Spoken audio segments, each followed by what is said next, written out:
I said, okay, we've got to figure out how to shrink this down to put everything all into one computer, and it needs to get a lot more powerful. Well, when Federico went over and started Zilog, because he wanted to have a lot more control on the process, and he made the next generation, which was the Z80. It was like light years more advanced. I mean, you just can't even hardly compare it.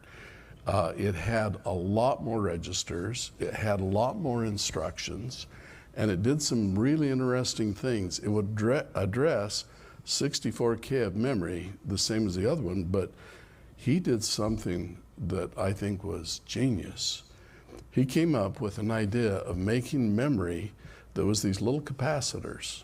We call it dynamic memory.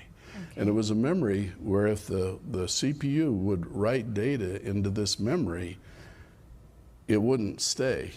With static memory, you'd write it and it would stay till the power went off. Then it would go away.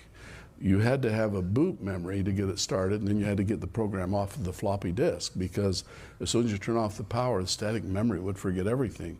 So my 4K of memory in the Billings 404 was static. Static memory would hold the data till you turned off the power, but it was really expensive. That's why we only had 4K. That's what made the computer so darn expensive. That and the big heavy cabinet and everything. So his idea was this dynamic memory.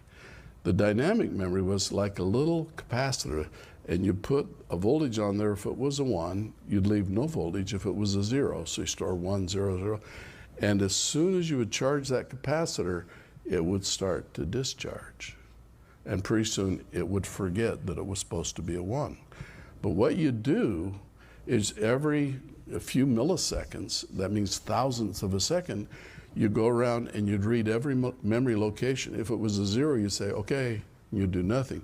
If it was a 1 and it was starting to discharge, you say, oh, you want to be a 1, and you'd write a new voltage pulse to it to charge it back up.